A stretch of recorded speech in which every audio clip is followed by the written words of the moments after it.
لیکن اب شیطان اگلا حربہ آزماتا ہے. دیکھو ابھی فلاں کام پڑا ہے، ابھی فلاں کام ہے، ابھی بیٹیوں کے ہاتھ پیلے کرنے ہیں، ابھی یہ کرنا ہے، ابھی بچے تمہارے چھوٹے ہیں، ابھی تمہارے بیٹوں کی تعلیم کا مرحلہ ہے. میاں ہو جانا ٹھیک، بعد میں سارے تقاضے مطالبے پورے کر لینا، پہلے یہ ذمہ داریاں تو پوری کرو. یہ حقوق العباد ہے بھائی، حقوق اللہ سے بڑھ کر ہے یہ حقوق العباد ہے. اس کے لیے لگے رہو، پوری اپنی توانائیاں قوتیں صرف کرو، مال بناؤ، پیسہ کماؤ، تاکہ یہ ساری ذمہ داریاں آ جاؤ. ہوتے رہنا بعد میں ٹھیک ہے، ذرا فراغت حاصل ہو جائے، پھر تم سب اپنے آپ کو، اپنی پوری توانائیوں کو، اپنے پورے وقت کو اللہ کے لیے لگا دینا. یہ ہے تاخیر اور تعویق، اس کا حربہ شیطان کا، یہ سب سے بڑا. کر لیں گے بھائی، کر لیں گے، کوئی نہیں، ابھی ذرا جلدی نہیں، ابھی فلاں کام ہے، فلاں فرائض ہے، فلاں ذمہ داریاں ہیں، ذرا ان سے نمٹ لوں. پر اگر میں ریٹائر ہو جاؤں سروس سے تو پھر میں سارا اپنے آپ کو لگا دوں گا. وہ ریٹائرمنٹ کرتے ہیں اس وقت جب آپ کے اندر رہتا ہی کچھ نہیں. اگر آپ کے اندر کچھ رہ جائے تو وہ چھوڑیں گے آپ کو، وہ ساری توانائیاں تو گئی. اب تو آپ کھوکھلا ایک ڈھانچہ لیے پھر رہے ہیں، آپ کے اندر صلاحیت اور قوت کہاں ہے اب؟ لہذا یہ سارے دھوکے شیطان کے ہیں. اس میں ایک چیلنجنگ انداز میں علم یعنی وقت آیا نہیں ہے ابھی اہل ایمان کے لیے، کس چیز کا انتظار کر رہا ہے؟ جو جیسے ہی خیال ہو جائے کہ واقعی یہ فرض ہے، فوراً لبیک کہو. تم نے اگر کسی بھی پہلو سے تاخیر اور تعویق کا راستہ اختیار کیا تو یہ شیطان کے پھندے میں گرفتار ہونے کا وہ راستہ ہے. اصل وہ شیطان پر چھوڑے گا نہیں، پھر وہ اسے آپ کو اپنے فطراک کا نخچیر بنا لے گا، اپنے تھیلے میں شکار کی حیثیت سے، جیسے کہ آپ تیتر بار کے تھیلے میں ڈال لیتے ہیں شکار کر کے، اس کے فطراک کے نخچیر بن کر رہ جاؤ گے، پھر آگے نکل نہیں سکو گے. یہ تاخیر اور تعویق جو ہے، یہی ہوا تھا غزوہ تبوک میں. حضرت کعب ابن مالک رضی اللہ تعالیٰ عنہ نے، وہ بھی ان 3 صحابہ میں سے تھے جو سچے صادق الایمان صحابہ تھے، لیکن غزوہ تبوک میں نہیں گئے. حضور نے واپس آ کے جو لوگ نہیں گئے تھے ان سے جواب طلبی کی. لہذا منافقین تو آئے، اللہ کی قسم ہے، خدا کی قسم ہے یا رسول اللہ، میں اللہ کو گواہ کر کے کہتا ہوں یہ تھا یہ تھا یہ تھا، یہ سبب تھا، میں نہیں جا سکتا. حضور فرماتے تھے مسکراتے تھے، جائیے تشریف لے جاؤ، کوئی پکڑ نہیں. یہ آئے جب کعب ابن مالک، تو حضور کے چہرے پر مسکراہٹ تھی، تنزیہ مسکراہٹ. آپ فرمائیے آپ کیوں نہیں گئے، کیوں نہیں گئے تھے ہمارے ساتھ؟ عرض کیا حضور میرے پاس بھی زبان ہے، میں بھی جھوٹ بول سکتا ہوں، لیکن آج میں جھوٹ بول کر آپ کی گرفت سے، آپ کی سرزنش سے اپنے آپ کو بچا لوں گا، لیکن قیامت میں کیا کروں؟ خدا کی قسم جتنا صحت مند میں اس زمانے میں تھا اتنا صحت مند کبھی نہیں رہا، یعنی کوئی بیماری مجھے آج نہیں لاحق نہیں تھی. اور جتنا فارغ البال میں اس زمانے میں تھا، ہر چیز میرے پاس تھی، اتنا فارغ البال میں کبھی نہیں رہا. لیکن حضور میرے نفس نے مجھے پٹی پڑھائی کہ حضور تو جائیں گے نا 30,000 کا لشکر لے کر، اس کی تو ایک خاص رفتار ہوتی ہے، تیز رفتاری سے تو نہیں جا سکتا. اور تمہارے پاس ہے بڑی مضبوط تکڑی اونٹنی ہے، تمہاری جو ناقہ ہے تمہاری، وہ تو بہت جو ہے قوت والی ہے. لہٰذا ابھی 2-3 دن چلنے دو لشکر کو، پھر تیزی کے ساتھ دوڑا کر اپنی اونٹنی کو جا کے مل جانا. ہر روز صبح مجھے یہی نفس جو ہے پٹی پڑھاتا رہا کہ اچانک ایک دن میں نے محسوس کیا کہ اب تو چاہے میں کتنا ہی تیز دوڑ لوں آپ کے ساتھ نہیں مل سکتا. بس میں رہ گیا بیٹھ، اب جو صدا دوں.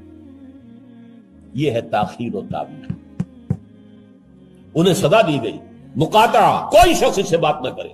3 صحابہ کا معاملہ ہے، یہ سورہ توبہ کے اندر تفصیل سے آیا ہے، اور صحیح بخاری کی طویل ترین احادیث میں سے پڑھنے کے قابل ہے کہ انہوں نے کیسے بیان کیا اپنے پورے معاملے کو. یہ نفس کیسے دھوکہ دیتا ہے. ابھی چند دن اور مدینے کے اندر اپنے نخلستان کی ٹھنڈی چھاؤں کے اندر آرام کر لو، چند دن اور، بھائی جانا ہے، بہت دور جانا ہے، تبوک جانا ہے، یہ 2 دن میں تو نہیں پہنچ جائیں گے حضور، پھر دوڑ کر پکڑ لینا، ساتھ چل مل جانا. یہ دھوکہ شیطان کا، یہ دھوکہ نفس کا. یہ ہے الم یأن للذین آمنوا ان تخشع قلوبهم لذکر اللہ وما نزل من الحق. یہ سب کچھ تم نے 15 آیتیں اگر سورہ حدید کی پڑھ کر بھی تم نے اپنی گردن نیچے کر کے اپنے دل کو نہیں ٹٹولا تو اور کون سی ہدایت آئے گی، کہاں سے آئے گی؟ 15 آیتیں سورہ حدید کی پڑھ کر بھی تو کیا ابھی وقت نہیں آیا اہل ایمان کے لیے؟ کس کا انتظار؟ کس چیز کا انتظار؟ الم یعن للذین آمنوا ان تخشع قلوبهم لذکر اللہ وما نزل من الحق، کیا وقت آ نہیں گیا اہل ایمان کے لیے کہ ان کے دل جھک جائیں اللہ کی یاد میں، اور جو کچھ حق میں سے نازل ہوا، ما نزل من الحق، یہ پورا قرآن الحق، اس میں سے جو یہ آیات نازل ہوئی ہیں یہ تم نے ابھی سن لی ہے، پڑھ لی ہے، اس کے سامنے بھی دل نہیں جھکیں گے تو کب جھکے گا؟ اس پر بھی اگر دل نہیں پگھلے تو کب پگھلیں گے؟ اس پر بھی اگر دل میں کوئی عزم اور ارادہ پیدا نہ ہوا کہ اپنی جان لگا دینی ہے، کھپا دینی ہے، ان صلاتی و نسکی و محیایا و مماتی للہ رب العالمین، اس پر بھی نہیں ہوا تو کب ہوگا؟ اور کون سی ہدایت آئے گی؟ فبأی حدیث بعدہ یؤمنون، اس قرآن کے بعد اور کون سی چیز کے یہ منتظر ہے جس پر یہ ایمان لائیں گے؟ الم یعن للذین آمنوا ان تخشع قلوبهم لذکر اللہ وما نزل من الحق۔ اور جیسا کہ میں نے تمہیدی جو میرا بیان تھا ان صورتوں کے بارے میں، اس میں عرض کیا تھا ان میں اہل کتاب سے خطاب نہیں ہے، اہل کتاب کو نشان عبرت کے طور پر پیش کیا گیا۔ دیکھو مسلمانوں، تم سے پہلے بھی ایک امت تھی، معمولی امت نہیں تھی، وہ امت جسے قرآن سند دے رہا ہے 2 دفعہ سورہ بقرہ کے اندر صرف، یا بنی اسرائیل اذکروا نعمتی التی انعمت علیکم وانی فضلتکم علی العالمین، اے بنی اسرائیل یاد کرو میرے اس احسان کو جو تم پر ہوا، میں نے تمہیں تمام جہان والوں پر فضیلت دی تھی۔ وہ قوم، وہ امت موسیٰ، اس امت کو کتنی کتابیں دی گئی؟ تورات انہیں دی گئی، زبور انہیں دی گئی، انجیل انہیں دی گئی، امت تو ایک ہی ہے۔ یہ حضرت مریم اسرائیلی نہیں تھی کیا؟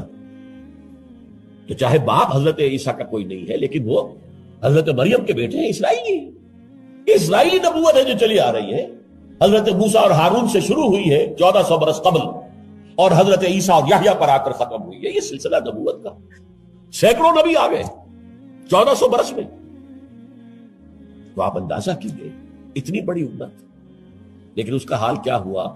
وَلَا يَكُونُوا، دیکھو نہ ہو جائیں یہ اہل ایمان بھی كَالَّذِينَ أُوتُوا الْكِتَابَ مِن قَبْلُ، ان لوگوں کے مانند جن کو کہ کتاب دی گئی تھی ان سے پہلے، فَطَالَ عَلَيْهِمُ الْأَمَدُ، تو جب ان پر ایک طویل مدت گزر گئی، فَقَسَتْ قُلُوبُهُمْ، تو ان کے دل سخت ہو گئے۔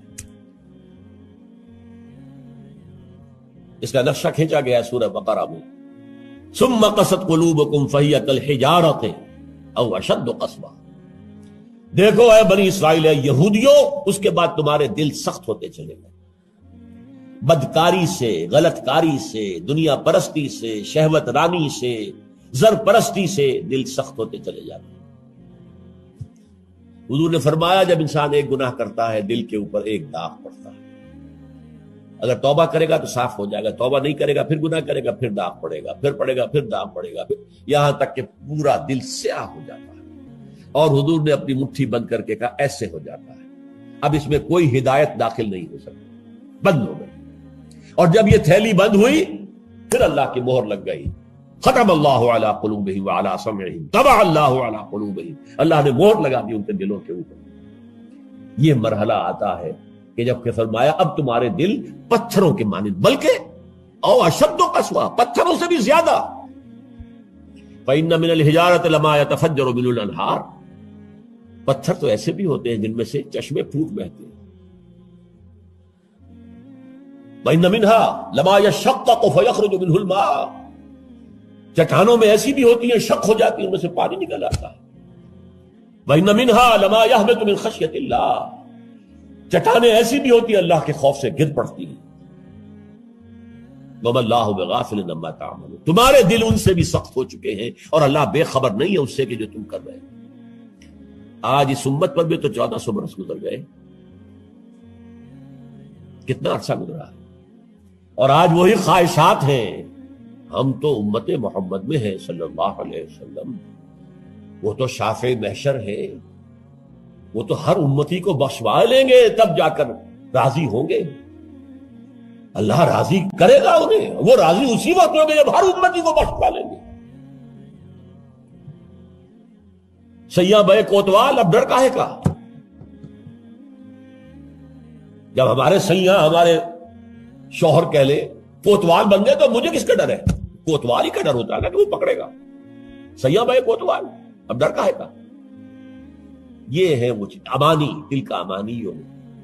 سیغفر لنا، ہمیں تو بخش دیا جائے گا، ہماری تو شفاعت ہو جائے گی.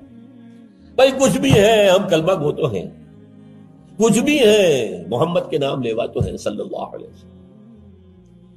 لیکن یہ قرآن مجید میں یہی ان کا قول نقل کیا گیا تھا. یہود نے کہا تھا نحن ابناء اللہ و احباؤہ، ہم تو اللہ کے بیٹوں کے مانند ہیں، اس کے بڑے چہیتے ہیں. تو اللہ نے کیا جواب دیا؟ فلما یعذبکم بذنوبکم، پھر اللہ تمہیں سزائیں کیوں دیتا رہا ہے؟ یہ نبوکدنضر کے ہاتھوں تمہیں کیوں پٹوایا؟ ہیکل سلیمانی کیوں برباد کروایا؟ یہ تم 100 برس تک اسیری میں رہے، بیبیلونیا میں، بابل میں، عراق میں، کیوں؟ تمہارا دوسرا جو تھا ہیکل بنایا تم نے، وہ بھی 70 میں گروا دیا ٹائٹس کے ہاتھوں. 1,33,000 ایک دن میں قتل کیے اس نے، ٹائٹس نے 1,33,000 یہودی یروشلم کے اندر ایک دن میں قتل کیے. اندازہ کیے. پچھلی صدی میں 60 لاکھ یہودی جرمنوں نے ختم کیے. 6 ملین. اور ان کو اب بھی یہی کر رہا ہے، we are the chosen people of the lord, ہم تو اللہ کے پسندیدہ بندے ہیں. یہی حال اس امت کا ہے. ہسپانیہ سے ایسے نکالے گئے کہ ایک بچہ تک نہیں بچا. تاتاریوں کے ہاتھوں کروڑ قتل ہوئے. یہ سب کچھ تمہارے ساتھ ہوا کہ نہیں؟ کروسیڈرز کے ہاتھوں تمہاری پٹائی کم ہوئی تھی؟ 88 برس تک بیت المقدس عیسائیوں کے قبضے میں رہا تھا کہ نہیں؟ تو غور کیجئے، دلوں کو نرم کیجئے، اور دلوں کو نرم کرنے کا ذریعہ بھی قرآن ہے. یا ایھا الناس قد جاءتکم موعظۃ من ربکم. موعظہ، واعظ کہتے ہیں اس کو جو دل کو نرم کرے، اس میں رقت پیدا کرے. رقیق کہتے ہیں پتلی شے کو، رقیق مادہ، رقیق مادہ. دل سخت ہو جائے اسے نرم کرنے کی ضرورت ہے. اس کے لیے واعظ بھی سب سے بڑا قرآن. الم یان للذین آمنوا ان تخشع قلوبهم لذکر اللہ وما نزل من الحق ولا يكونوا كالذین اوتوا الکتاب من قبل. تمہارے سامنے موجود ہے. فطال علیہم الامد، پھر ان پر ایک مدت جب گزر گئی، فقست قلوبهم، تو ان کے دل سخت ہو. البتہ یہاں ایک واقعہ میں اور عرض کر دوں. ایک دل کی سختی وہ تھی جو یہودیوں کی ہو گئی تھی، یا ہم میں سے بھی بہت سو کی ہو چکی ہے. لیکن ایک اور دل کی سختی بھی ہوتی ہے، وہ اپنے احساس کی شدت کی بنا پر. یہ معاملہ حضرت ابوبکر کے ساتھ پیش آیا رضی اللہ تعالی. ان کے عہد خلافت میں ایک وفد آیا باہر سے. انہیں جب قرآن کی آیات سنائی گئی تو ان کی آنکھوں سے آنسو بہنے لگے. حضرت ابوبکر نے فرمایا ھٰکذا کُنّا حتیٰ قست القلوب. ایسے ہی ہم بھی ہوتے تھے، قرآن سنتے ہی، قرآن پڑھتے ہوئے ہمارے آنکھوں سے آنسو جاری ہو جایا کرتے، یہاں تک کہ ہمارے دل سخت ہو گئے. معاذ اللہ، معاذ اللہ. یہ شدت احساس ہے. یقیناً یہ ہوتا ہے جب آدمی عادی ہو جاتا ہے تو وہ کیفیت نہیں رہتی. میں نے اللہ کے فضل و کرم سے 6 حج کیے، لیکن جو کیفیت پہلے حج کی تھی وہ پھر کبھی نصیب نہیں ہوئی. ویسے بھی یہ تھا کہ اس وقت تک ابھی اتنا ہجوم نہیں تھا. سن 62، اب آج سمجھیے 42 برس گزر چکے، تو اس وقت کا اور تھا معاملہ. اب جو ہے وہ ہجوم جو ہے وہ اس میں کبھی انسان کو اپنے اندر جھانکنے کا، کہیں تنہائی میں بیٹھ کر یاد کرنے کا موقع نہیں ملتا. لیکن وہ تھا. لیکن ویسے بھی بات یہ ہے کہ ایک آدمی، اب جو لوگ وہاں رہتے ہیں، مکے میں رہنے والے، ان میں سے اکثر کو ہم دیکھتے ہیں وہ خانہ کعبہ کا، اس اصل چوکور گھر کا بھی کوئی ادب نہیں کرتے. وہ تو ہر وقت ان کی نگاہوں کے سامنے عادی ہو گئے. تو ایک شکل یہ ہوتی ہے کہ جو ایک تعامل کثرت کے ساتھ جب ایک بات ہو رہی ہو تو پھر اس کی وہ تاثیر نہیں رہتی. تو فرمایا فقست قلوب، حضرت ابوبکر کا بھی وہ احساس کی شدت جو تھی، جیسے حضور نے فرمایا